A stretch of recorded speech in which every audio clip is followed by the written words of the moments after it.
الرحيم. الحمد لله رب العالمين، والصلاة والسلام على سيد الأنبياء والمرسلين أبي القاسم محمد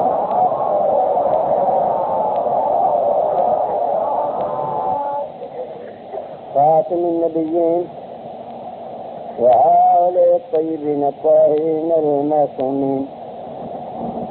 أما بعد، فقد قال الله سبحانه في كتابه المبين وهو أصدق الصادقين: وإذ ابتلى إبراهيم ربه بكلمات فأتمهن قال إني جاعلك للناس إماما قال من ذريتي قال لا ينال عهد الظالمين.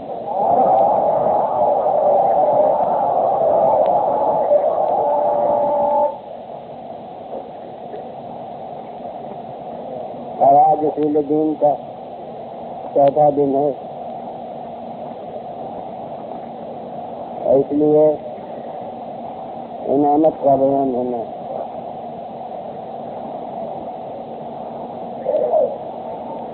علماء علم کلام نے نبوت میں تو یہ دو باب قائم کیے ہیں: ایک نبوت مطلقہ، نبوت عامہ، اور دوسرے نبوت خاصہ. نبوت عامہ یعنی بلا تخصیص اصل عہدہ نبوت کی ضرورت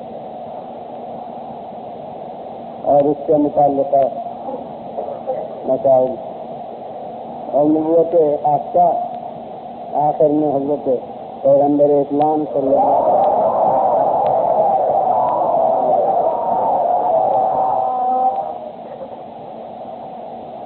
عام طور پر جہاں تک میری نظر ہے علم کلام کی کتابوں میں امامت کے بارے میں یہ دو قسمیں نہیں رکھے ہیں، مگر میں نے جو آیت کرنا میں بیان قرار دی ہے اس کے لحاظ سے میں امامت کے بھی دو شعبے کرتا ہوں. ایک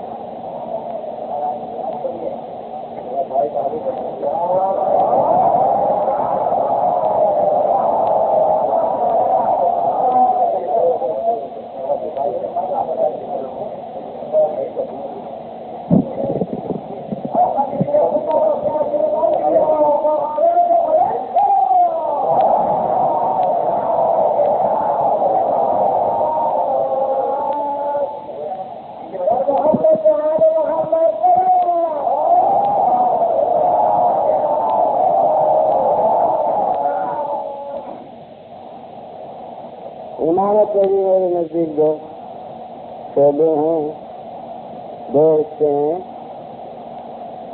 ایک مطلق امامت اور اس کے تقاضے،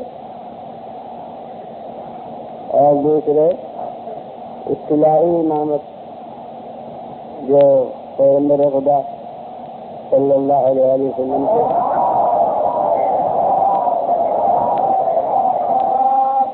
بعد سے متعلق ہے. تو پہلے شعبے کے لیے میں نے اس آیت کے سرنامہ کلام قرار دیا ہے. ارشاد حضرت ہدیت ہوا کہ وہ موقع یاد رکھنے کا ہے جب ابراہیم کی آزمائش کی ان کے رب نے کچھ باتوں کے ساتھ، تو انہوں نے وہ مکمل طور سے باتیں پوری کر دی. تو ارشاد الہی ہوا کہ میں تمہیں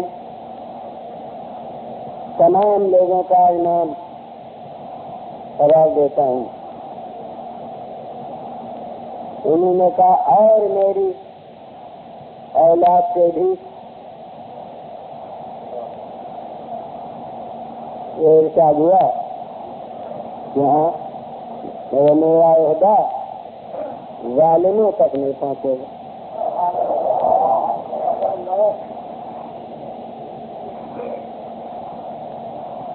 اب اس آئے قرآن کی روشنی میں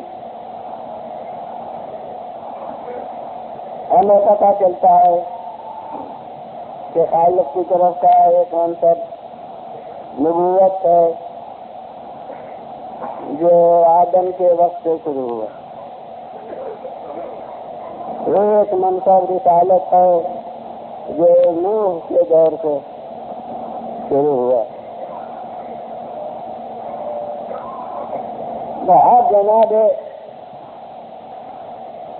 ابراہیم نبی بھی ہیں اور رسول بھی ہیں. اب نبی اور رسول ہوتے ہوئے ارشاد الہی ہو رہا ہے کہ اللہ نے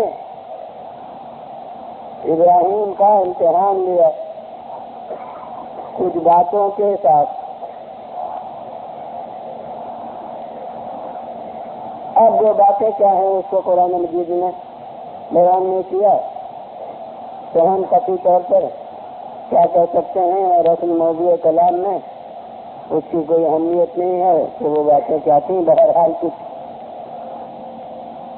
باتیں تھیں جن کو خالق نے امتحان کا پرچہ قرار دیا سوالات کا. اب ہر شخص غور کرے کہ نبوت اور رسالت کے بعد امتحان کی ضرورت کیا ہوئی.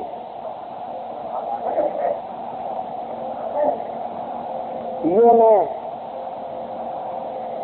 پہلے کا اشرے میں یہ تو موضوعی امتحان تھا. اس میں کر چکا کہ خالق کا امتحان خود کسی بات کے معلوم کرنے کے لیے نہیں ہوتا. خالق امتحان لیتا ہے اس لیے نہیں کہ خود یہ معلوم کرے کہ یہ آدمی کیسا ہے، بلکہ دنیا پر کسی حقیقت کو واضح کرنے کے لیے ہاں ناقص کے نقص کو واضح کرنا یا کامل کے کمال کو ظاہر کرنا.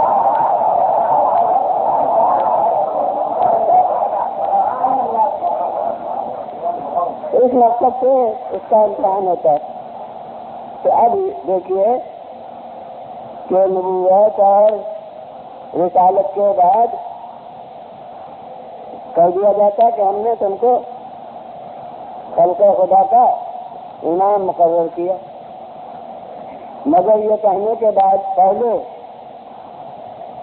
خالق بیان کرنا چاہے کہ ہم نے ابراہیم کا امتحان لیا. تو میں کہہ دیا کہ کوئی امتحان اپنے معلوم کرنے کے لیے نہیں ہوتا کہ خود کسی بات کو معلوم کرے. تو اب یہاں یہ امتحان جو لیا وہ اعلان امامت سے پہلے کیوں لیا؟ صرف اس حقیقت کے اظہار کے لیے کہ ہر نبی امامت کے لائق نہیں ہوتا.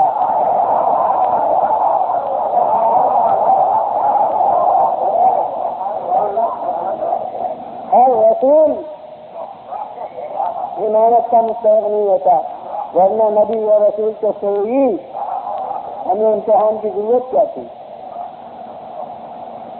معلوم ہوا کہ انبیاء کا انتخاب انسانوں میں ہوتا ہے.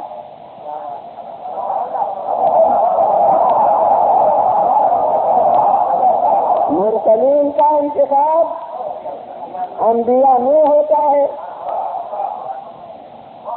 اور اب جو لفظ کرنے گا اسے محفوظ رکھیے گا کہ امام کا انتخاب ایسے میں ہوتا ہے جو رسالت کو ظاہر رکھتے ہوں.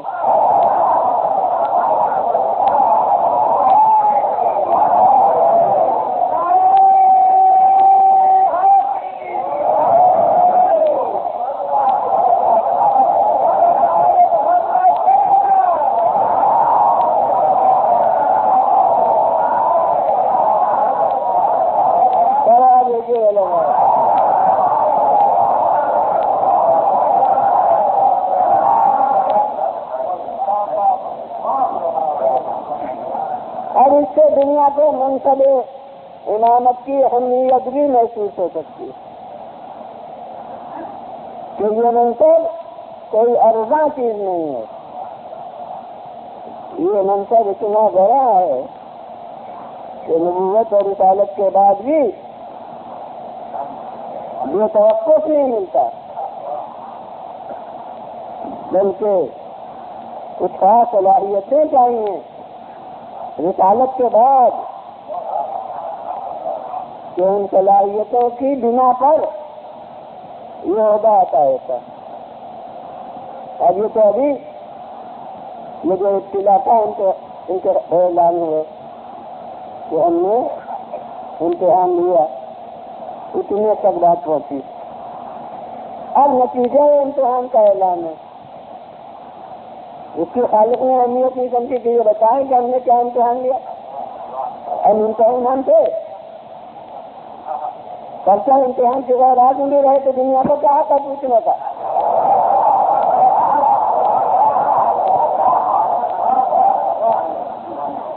بہرحال ہم نے کچھ باتوں کے ساتھ امتحان لیا، اب نتیجہ امتحان کا اعلان فَأَتَمَّهُنَّ۔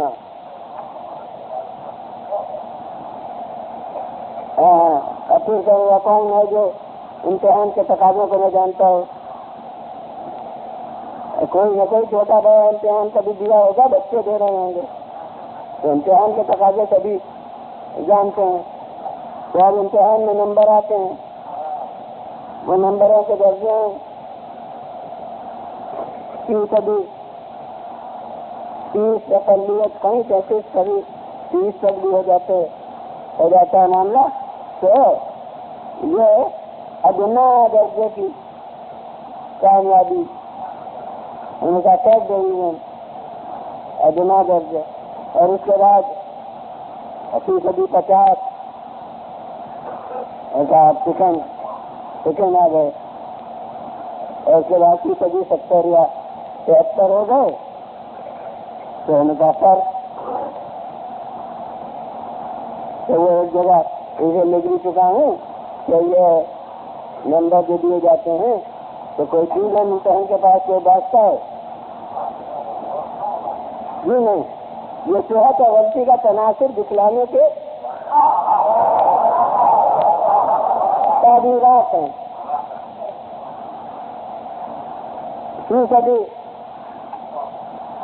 30 نمبر یہ مطلب یہ ہے کہ 2/3 غلطیاں ہیں، 1/3 صحت ہے۔ وہ اگر اس سے بھی کم صحت ہے تو دودھ بھی نہیں، اس کا نام ہی نتیجے کے ساتھ تعین نہیں ہوگا، جب نام نہیں ملا سمجھ لیے فیل۔ تو فیل والوں کی فہرست کوئی نہیں بتائی جاتی، جو بات ہوتا ہے اسی کی فہرست بتائی جاتی ہے۔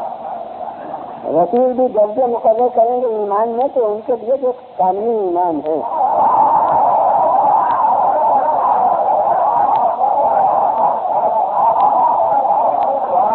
آپ ان کے درجے مقرر ہی نہیں کیے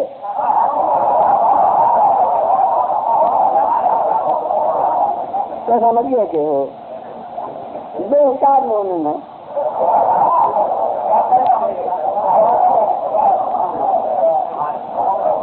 تو اسی طرح سے یہ کہ وہ اب 50 ہے کہ اس کے معنی کے آدھوں صحت ہے غلطی 70 ہوئے تو مطلب یہ ہے کہ صحت غالب اور غلطی اس سے کم، 2/3 تو غلطی اور 2/3 صحت۔ اب اس میں بھی 70 کے بعد بھی تو جتنے عدد ہیں 100 تک اتنے اولیت پوری درجے، مگر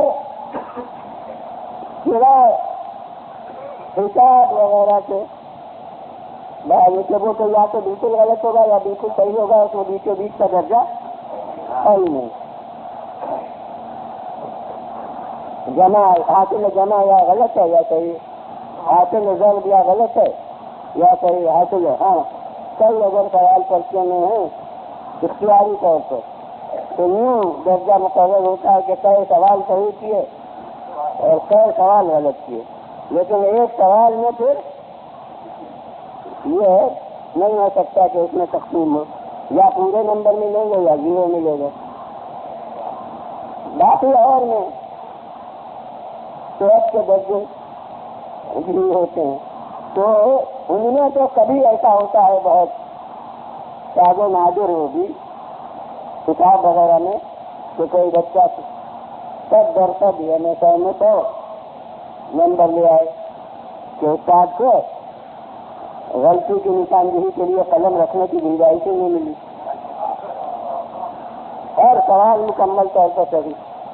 تو وہاں سے اگر منصف ہے انصاف پسند ممتحن ہے تو پورے نمبر دے دے گا، لیکن باقی اور کوئی بھی مضمون ہے تو کچھ تو نمبر کاٹی لیتا ہے ممتحن، چاہے صحیح سب ہو مگر اس میں ترقی کی گنجائش ہو، صحیح سب ہو اس میں کہیں کوئی الجھاؤ محسوس ہوتا ہو، عبارت سلجھیلی نہ ہو. ارے آخر میں یہ ہے کہ رسم الخط کے نمبر کاٹ لیے کہ تھا تو سب صحیح مگر لکھا ہوا برا تھا. غلط یہ کہ ممتحن صاحب کچھ نہ کچھ اپنی ممتحنی کی بلندی اس میں قائم رہتے ہیں. 30% اگر 90 دے دیے تو بہت دے دیے، 30% 95 دے دیے تو بہت دے دیے، تو کچھ نہ کچھ تو کم ہوتے ہیں نمبر. اب یہاں خالق ہے ممتحن،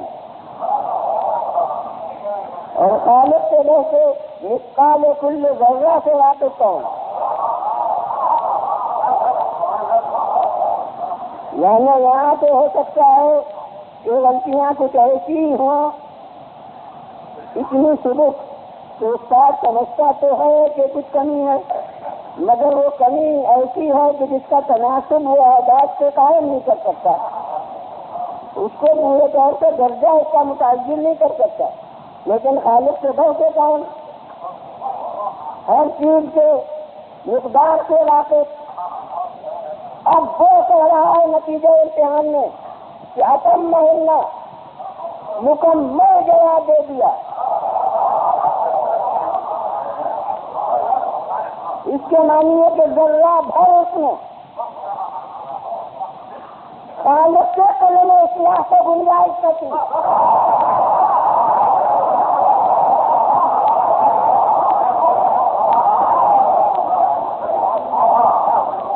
اور جو جواب ہونا چاہیے تھا، جو ان باتوں کا حق ہونا چاہیے تھا، وہ حق پورا پورا ادا ہو گیا. اب آخر کے ایک جملے سے بھی یہی نتیجہ نکالیں گے مگر اسی وقت محلہ کے وقت کہ خالق کہہ رہا ہے کہ بالکل مکمل ذرہ بھر کمی نہیں. اس کے معنی یہ ہے کہ نبوت تک کر کے اولا کی گنجائش ہوتی ہے، یہ خالق تک کر کے اولا کی گنجائش ہوتی ہے، مگر امامت جب سے شروع ہوئی اسی وقت سے پھر اولا کھولنے رہا.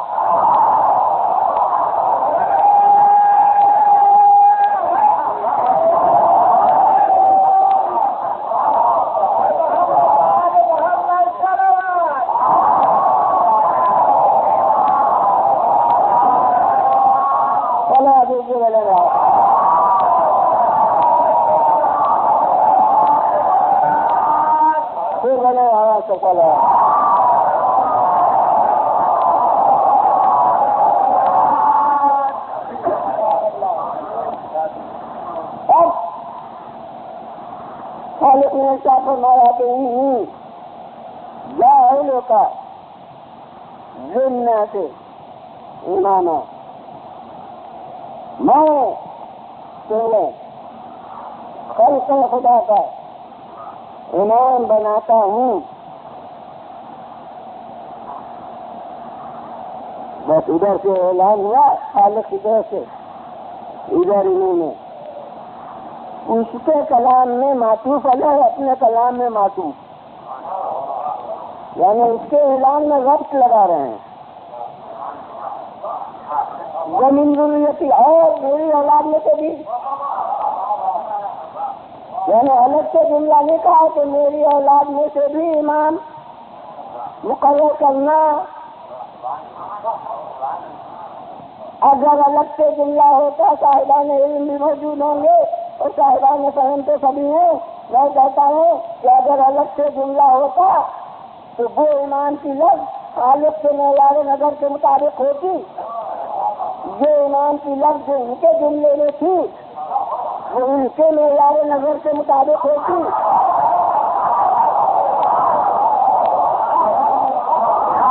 لیکن جب انہوں نے لفظ ایمان دہرائی نہیں،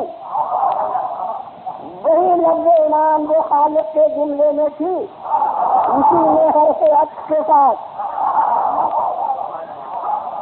شرکت کی ارزاق پیش کی.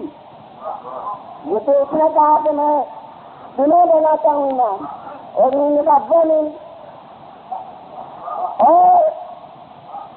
اور تو اب ناممکن ہے کہ اس ایمان کی لفظ سے کچھ اور معنی ہو.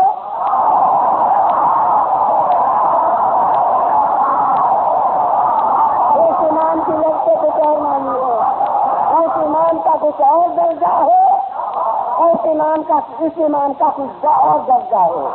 حضور والا ارتقاء ممکن ہے تو نزول ممکن ہے.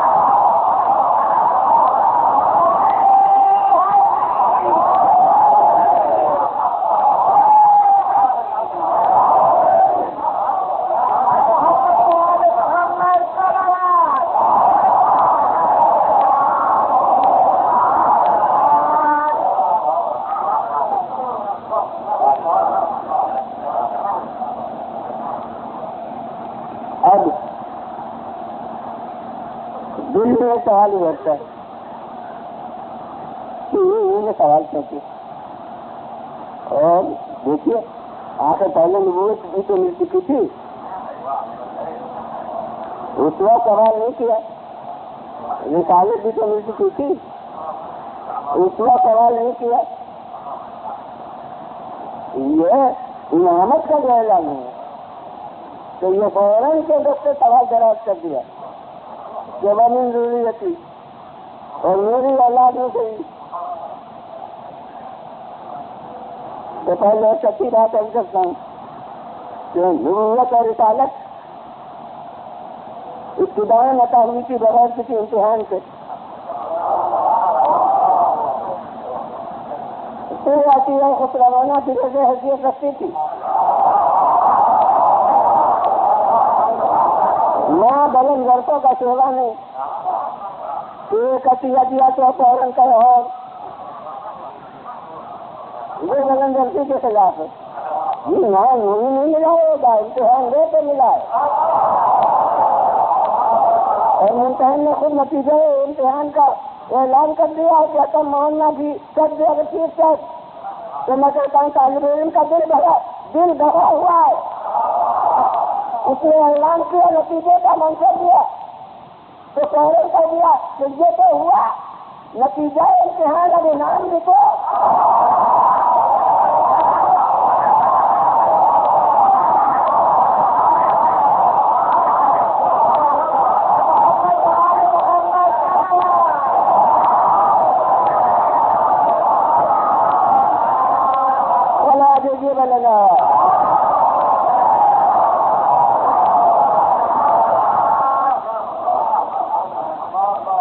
پھر دوسری بات یہ عرض کرتا ہوں کہ اللہ کے دیے ہوئے علم سے جانتے تھے کہ نبوت ختم ہونے والی ہے، رسالت ختم ہونے والی ہے. جو ختم ہونے والے ہوتے ہیں انہیں تو معلوم جو قیامت تک جاتے رہے گی.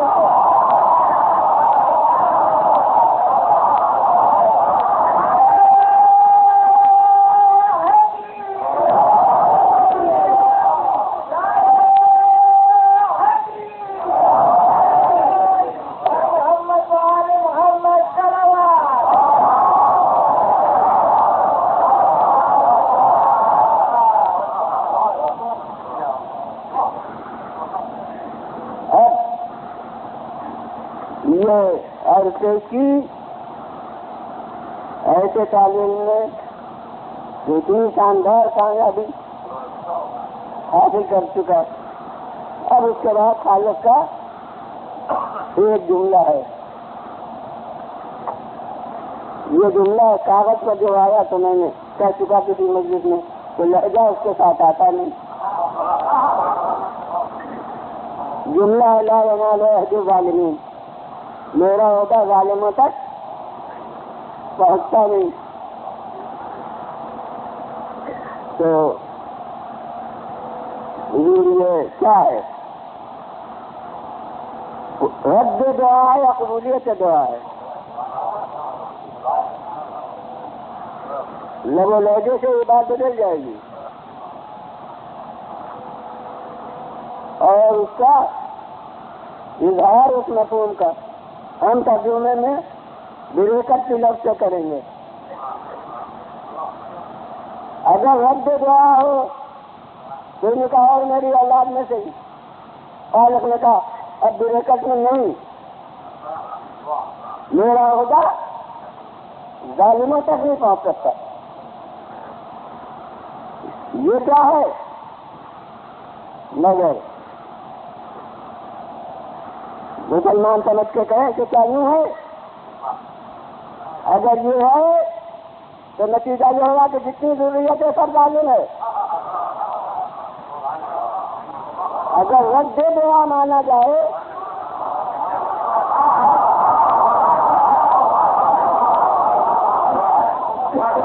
تو جواب سوال سے مرتبط سے بھی ہوگا. انہوں نے کہا میری اولاد میں سے بھی، اور خالق نے یہ جواب دیا نہیں، میرا عہدہ ظالموں تک نہیں پہنچے گا. یہ نے کہا تو منتہی اتنا راضی تھا اور کہاں اتنا ناراض ہو گیا کہ اب جس میں جسمانیات نہیں رکھتا مگر محسوس یہ ہوتا ہے کہ چوریوں کا بل ہے. تم نے کیسا سوال کر دیا؟ میرا عہدہ ظالموں تک نہیں پہنچتا. تو معلوم ہوتا ہے کہ ضروریت کے لیے تو آج جتنی ضروریت ہے ان کی وہ سب معاذ اللہ ظالم ہے. تو مسلمان بتائیں موسیٰ بھی تو ضروریت میں ہے، عیسیٰ بھی تو ضروریت میں ہے، اور سب کو سب خاتم الانبیاء بھی تو ضروریت میں ہے.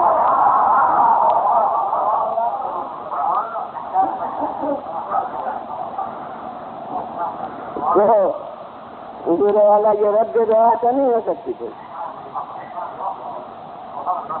تو دوسری صورت یہ ہے کہ یہ قبولیت دعا ہو.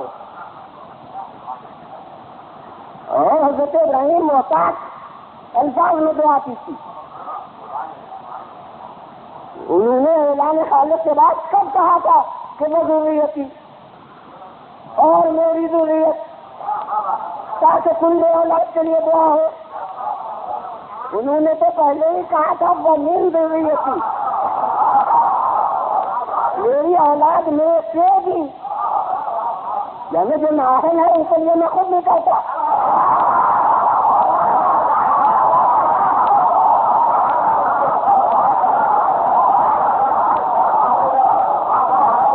میری اولاد میں سے بھی، یعنی جو تیری نظر میں اس کا لائق ہو. جب اس کے بعد رد دعا میں اس جملے سے محل ہی نہیں ہے. اب میں تو کہتا ہوں قبولیت دعا ہے، مگر جس کو انہوں نے مبہم چھوڑ دیا تھا، یعنی کہا تھا میری ضروریت میں سے، مگر اس میں سے کا معیار کیا ہے؟ بس اس اجمال ابراہیم کی اللہ نے تفصیل کر دی. زمین ضروریتی اور میری اولاد میں سے بھی. اب خالق نے جو جواب دیا اس میں بریکٹ کیا ہوگا؟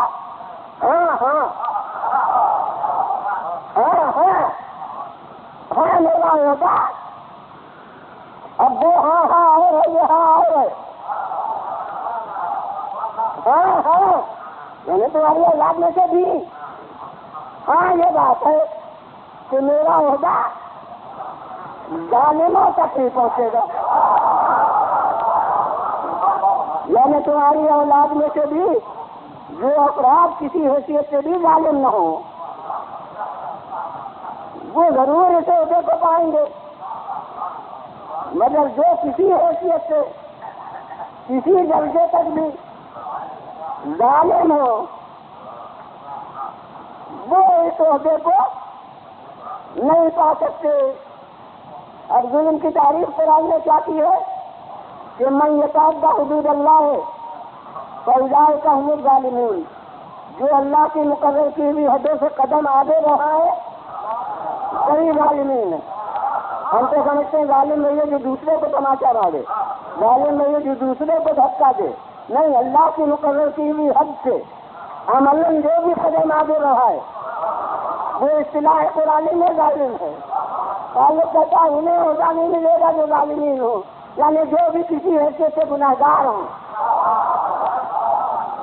ان کو جو عہدہ نہیں مل سکتا، جو کسی قسم کے ظلم کے مرتکب نہ ہوں، نہ اپنے نفس پر ظلم نہ غیر پر ظلم، وہ اس عہدے کو پا سکتے ہیں۔ اسی کی دوسری لفظیں ہیں ابن کلام کی اصطلاح میں معصوم، کہ تمہاری اولاد میں سے بھی جو معصومین ہوں وہ یہ عہدہ ضرور پائیں گے، مگر ابھی تک تو میں نے کہا کہ ظالمین کے معنی صرف معصومین۔ اب قرآن کی ایک اصطلاح اور دیکھیے، حضرت آدم نبی ہے، کہا جا رہا ہے لا تقربا هذه الشجرة فتكونا من الظالمین، اس درخت کے پاس نہ جانا ورنہ ظالمین میں سے ہو جاؤ گے۔ اب یہ تفسیر میں لکھ بھی چکا ہوں، اور اس کے علاوہ آپ کو جانتے ہیں کہ ہمارا مسلک ہی کہ تمام انبیاء معصوم ہیں، یعنی ہم تمام انبیاء کے وکیل ہیں، ہم کو سب کی طرف سے صفائی پیش کرنا پڑتی ہے۔ جناب آدم کے دامن میں اس مت پر کوئی حرف لانا چاہے تو ہم سے پر ہو جائیں،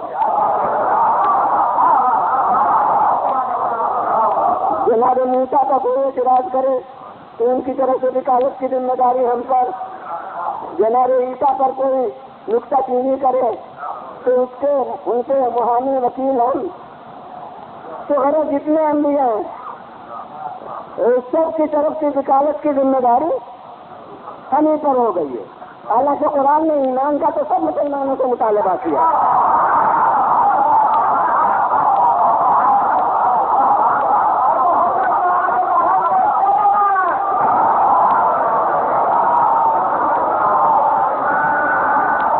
مگر صاحب ان کی طرف سے صفائی پیش کرنا ہمارا ہی کام ہے۔ دوسرے لوگ تو صاحب صاحب کہہ دیتے ہیں فلاں صاحب 3 دفعہ جھوٹ بولے انبیاء میں سے، انہیں لوگوں میں سے، اور فلاں صاحب نے یہ کیا، اور یہ کہ وہاں سے رشتے قرارداد جرم کی مرتب ہے، اور وکالت ان کی طرف سے ہمارا کام کہ ہم سب کی طرف سے جواب دیں۔ تو اب بہرحال حضرت آدم تو سلسلے نبوت کی پہلی قرن ہے اور نبی ہیں، تو ان کی طرف سے وکالت ہم بھی کرتے ہیں کہ نہیں صاحب گناہ نہیں تھا، اور اس کے لیے جتنی بحثیں ہیں سب ہم کرتے ہیں، خود قرآن سے ثابت کرتے ہیں کہ نہیں وہ گناہ نہیں تھا اصطلاحی معنی میں، مگر کیا تھا، ترک اولا تھا، ترک اولا تھا۔ اب قرآن کی وہ تعریف اپنی جگہ سے نہیں ہٹی ہوئی ہے، ارشاد ہے جو اللہ کی حدوں سے قدم آگے بڑھائیں وہ ظالم ہے۔ اب حد کو دیکھنا ہے، اگر حد وجوبی ہے اس سے قدم آگے بڑھانا گناہ ہوگا، اور اگر حد ارشادی ہے اللہ کی طرف کا حکم ہے بطور نصیحت تو قدم آگے بڑھانا تو ہر قدم آگے بڑھانا، مگر وہ پھر گناہ اصطلاحی نہیں ہے، اسی کو ترک اولا کہتے ہیں۔ تو حضرت آدم ان سے کہا گیا تھا، اب چونکہ بات آ گئی ہے کچھ ذہن میں رہ جائے گا تو اسے ٹال گئے اور کتابوں کا حوالہ دے دیا تو مجھ میں جن کر دوں کہ جو گناہ ہوتا ہے اس کا سب سے بڑا نتیجہ غضب الہی ہے۔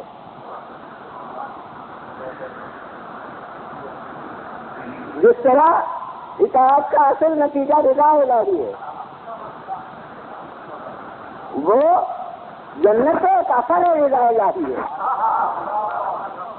اصل مقصد رضا الہی ہے، اسی طرح نافرمانی کا اصل نتیجہ گناہ کا غضب الہی ہے۔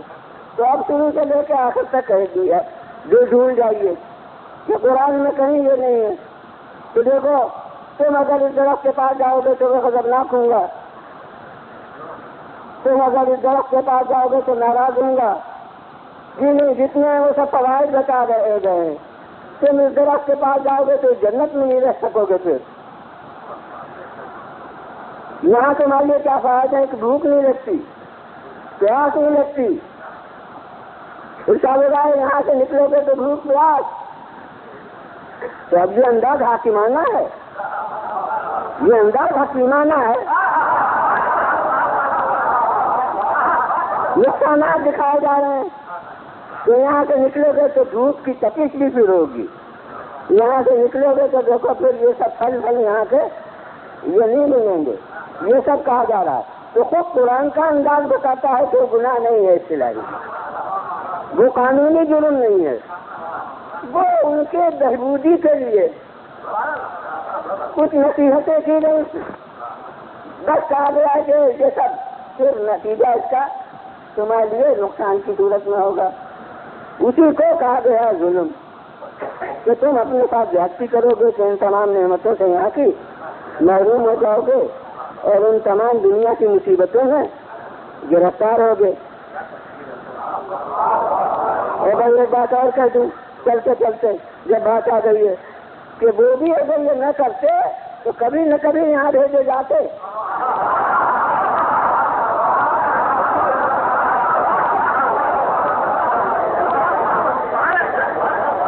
پہلے ہی نہیں سے نہ رکھنے کے لیے وہ تو پہلے ہی کہا گیا تھا انی جاعل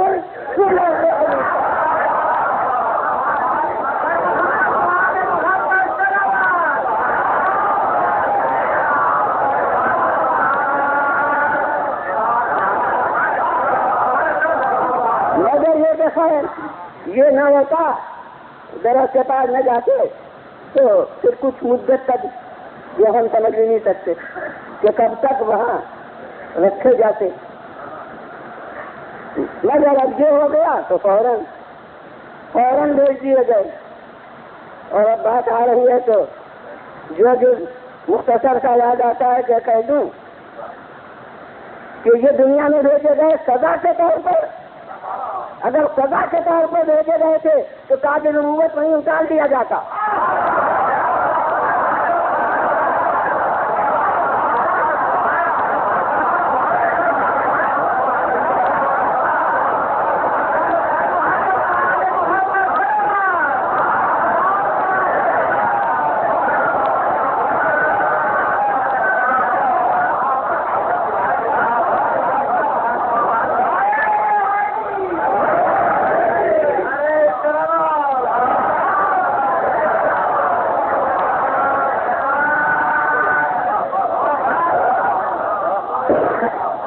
تو بس اگر تم نے یہ درخت کے پاس گئے، اب یہ عبوری دور میں جو اتنے آرام تمہیں مل رہا تھا اب اس سے فوراً محروم ہو جاؤ گے۔ اب جاؤ وہیں جہاں کے لیے تمہیں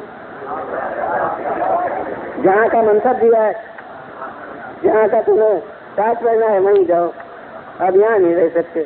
اور وہاں رہنے سے مطلب بھی نہ پورا ہوتا، جس کو امیر المومنین نے ایک لفظ سے اس کے فلسفہ بتایا کہ وہاں رہنے سے ان کے وجود کا جو مقصد تھا وہ پورا ہی نہیں ہو سکتا، کیونکہ وہاں رہتے تو بس آدم رہتے، بنی آدم نہ ہوتے۔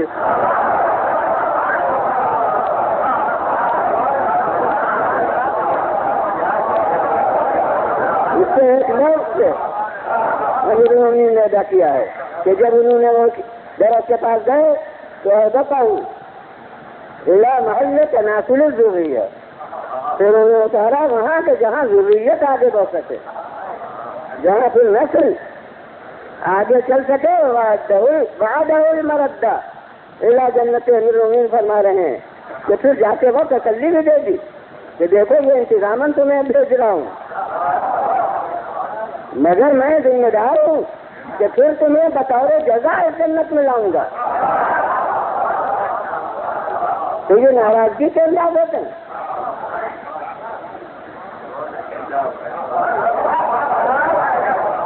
تو اس لیے وہ گناہ تو ختم نہ تھا، مگر پھر بھی ترک اولا تھا، یعنی بہت اچھا تھا کہ اللہ نے جو مشورہ دیا ہے. ارے جیسے آپ کا استخارہ ہوتا ہے، میں نے آیا کوئی عالم فتویٰ نہ دے گا تم گناہگار ہو، میں نے آیا آپ نے کام کر لیا، وہ کوئی عالم یہ نہیں کہے گا کہ گنہگار ہو، یہ کہے گا کہ کچھ ضرورت کا اندیشہ ہے، اچھا یہی تھا کہ نہ کرتے. تو بس جیسے استخارے کا حکم ویسے آدم والا حکم.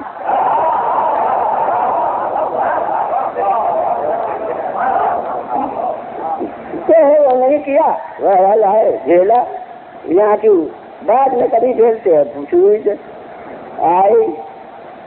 اب یہ احساس عبودیت کی منزل ہے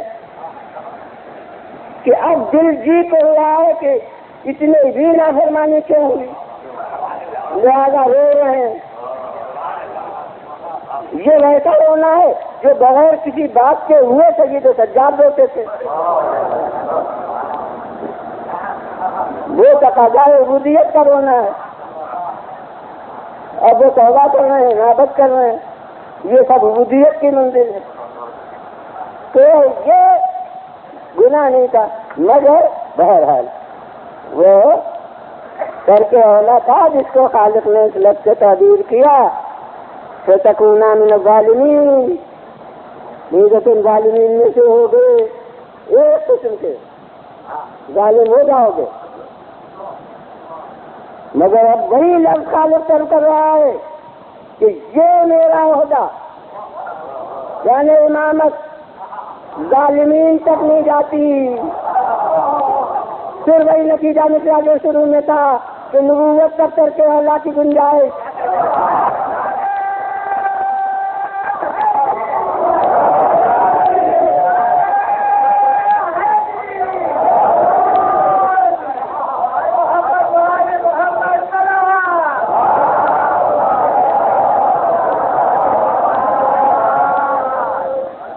فلا عجوزی ولنا.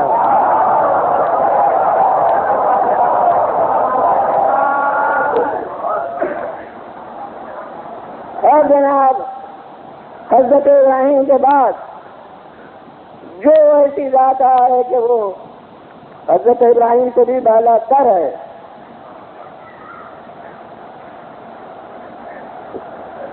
تو وہ اگر فقط نبی اور رسول ہو اور امام نہ ہو.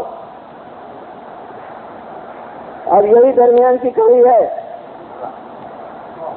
شعراء کی زبان میں گریز کہتے ہیں، حالانکہ گریز کو ایک لفظ نہیں، عربی کی لفظ تخلص کہتے ہیں، یعنی اس موضوع سے چھٹکارا پا کے اصل مطلب کی طرف جانا. اسے وہ لوگ تخلص کہتے ہیں. ہمارے یہاں تخلص شاعر کا لقب ہوتا ہے. تو اس عمل کو کہ اس سے اب مستقل ہوا تصویر سے ندا کی طرف. تو اب مجھے امامت مطلقہ سے منتقل ہونا ہے امامت خاصہ کی طرف. اور ماشاء اللہ یہ آپ کا حسن سماعت ہے کہ امامت مطلقہ ہی میں آپ اتنے محظوظ ہو لیے. تو اب منزل ہے امامت خاصہ کی. اب یہ درمیان کی کڑی ہے کہ اب جو بالا کر رات حضرت ابراہیم سے آئے اور وہ دنیا میں کسی کے علم میں نہ ہو، ہمارے علم میں ہے، یا ذات حضرت محمد مصطفیٰ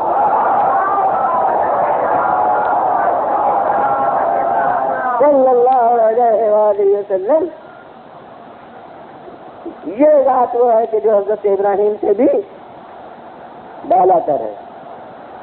ہاں آپ نے فخر کیا ہے آل ابراہیم پر ہونے سے، اور خالق نے بھی آل ابراہیم سے تعبیر کی ہے، لیکن آل ابراہیم میں ہونے کے بعد ابراہیم سے افضل ہو یہ ناقابل انکار بات ہے. خود حضرت ابراہیم اولاد آدم ہے مگر آدم سے افضل ہے.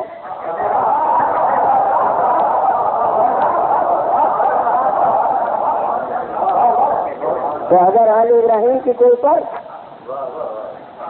ابراہیم سے افضل ہو تو اس میں حیرت کی کیا بات ہے، تعجب کی کیا بات ہے؟ اور میں کہتا ہوں کہ اگر افضل نہ ہوتے ابراہیم سے تو ختم نبوت ابراہیم پر ہوتا.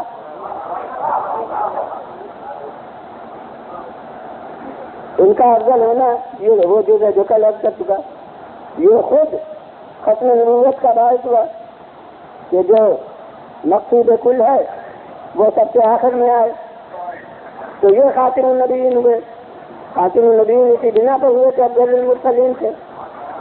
تو اب حضرت ابراہیم سے بھی افضل ذات حضرت محمد مصطفیٰ صلی اللہ علیہ وسلم.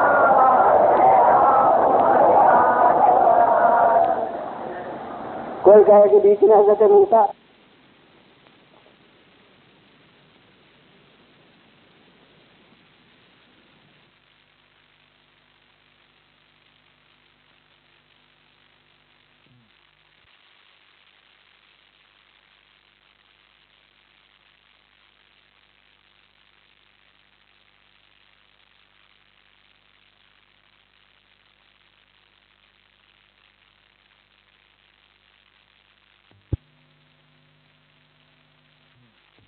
جو کل ہے وہ سب سے آخر میں آئے.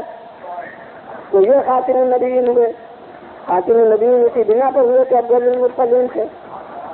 تو اب حضرت ابراہیم سے بھی افضل ذات حضرت محمد مصطفیٰ صلی اللہ علیہ وسلم.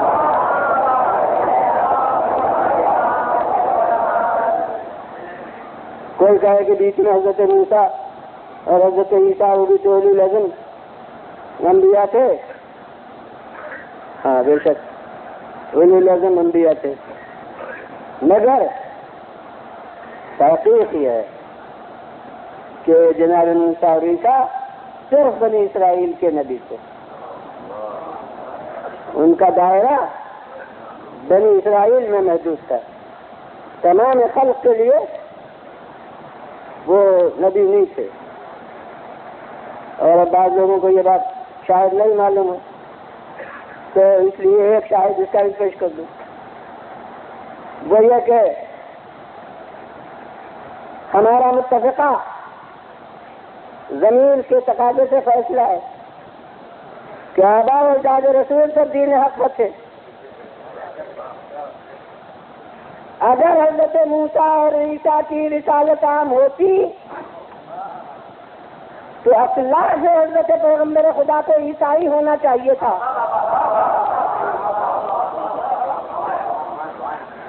حالانکہ کوئی مسلمان اس کا قائل نہیں، تاریخ و حدیث اور قرآن سب کے خلاف. تو پھر کیا بات؟ تو حقیقت میں ان کے لیے دین موسوی تھا ہی نہیں. اور دین تو سب کا ایک ہوتا ہے، یعنی شریعت موسوی ان کے لیے تھی ہی نہیں. شریعت عیسوی ان کے لیے تھی ہی نہیں. ان کا براہ راست رشتہ حضرت ابراہیم سے تھا.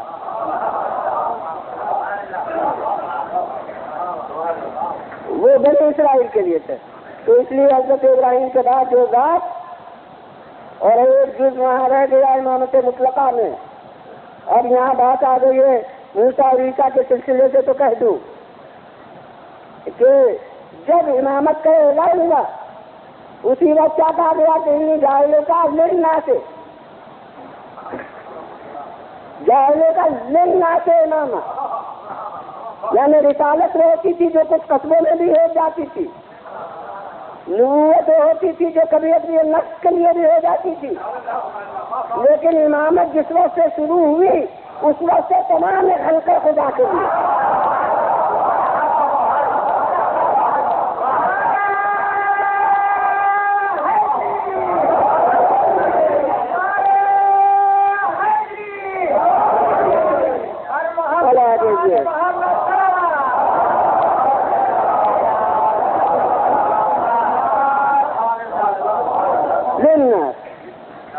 تمام انسانوں کے لیے ابراہیم تمہیں امام بنا تھا. تو وہ پہلے ہی سے ہم اجیر منصب آیا امامت کا. تو اسی لیے جناب موسیٰ اور عیسیٰ درمیان میں نبی ہیں، رسول ہیں، مگر امام نہیں ہے. کیونکہ وہ للناس نہیں ہے، وہ بنی اسرائیل ہے، وہ بنی اسرائیل کے لیے قانون لے کر آئے ہیں، تمام خلق کے لیے وہ رہنما نہیں قرار دیے گئے ہیں۔ اب جو ذات اتنی ہمگیر آئی وہ حضرت محمد مصطفیٰ صلی اللہ علیہ وسلم،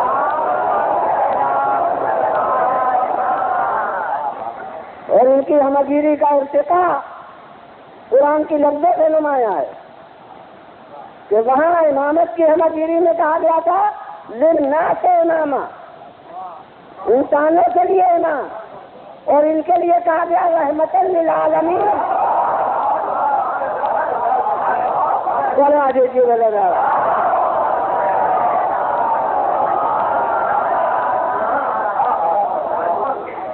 تمام عالمین کے لیے رحمت۔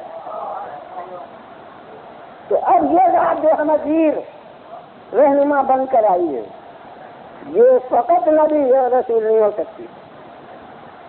یہ ہو بات ہے کیونکہ خاتم اسی سلسلے کے تھے، لہذا ہم سے تعارف ان کا لفظ نبوت اور رسالت سے زیادہ کرایا گیا، مگر عقلی طور پر وہ تینوں منصبوں پر فائز تھے، نبی بھی تھے اور رسول بھی تھے اور امام بھی تھے، اور اسی لیے ارشاد ہوا کہ انتہت دعوت ابراہیم الیہ و الی اخی علی۔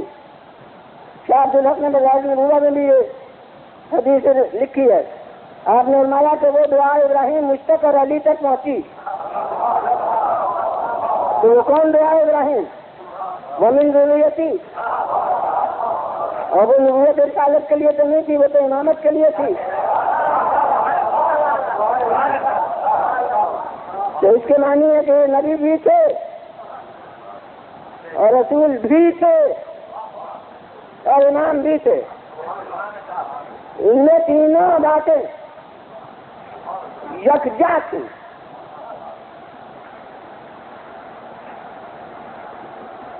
اب یہاں ایک واقعہ یاد آ گیا، اور وہ مابقی موضوع سے متعلق، وہ نظام حیدرآباد جو تھے آخری نظام، تو بہت صاحب ذوق علمی مذاق رکھنے والے آدمی تھے، جو صاحبان علم تھے، ان کے مطابق سوالات کرتے تھے۔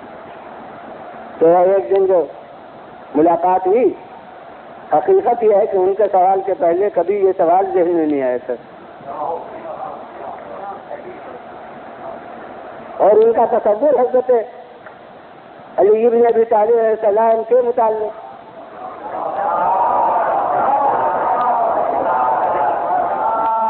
وہ یہ تھا کہ ان کا مصرع ہے، علی کی معنوی پیغمبری سمجھا تو میں سمجھا۔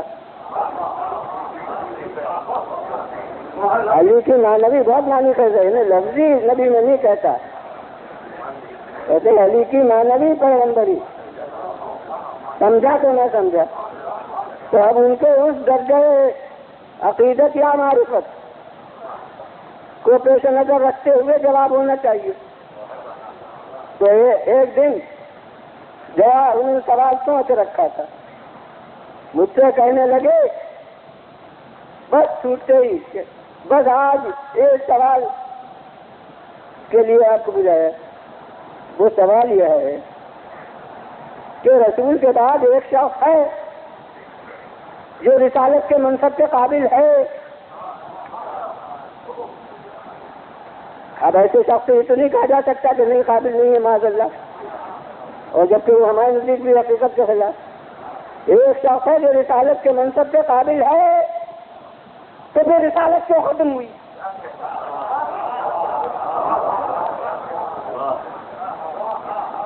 اب وہ سوال ان کے ذہن میں ایسا واقف تھا کہ اب اسے جوش میں آ کر وہ دہرا رہے ہیں۔ اگر کوئی لائق نہ ہو اس کام کے، ایسا ہی لب و لہجہ ان کا ہوتا تھا، کوئی لائق نہ ہو اس کام کے تو منصب ختم کر دیا جائے۔ جب ایک پر لائق موجود ہے تو آخر رسالت کیوں ختم ہوئی؟ اب جب ان کا وہ جوش و خروش سوال کا ختم ہوا تو اب میں نے مختصر ہمیشہ جواب میں اس طرح میں دیتا تھا کہ 5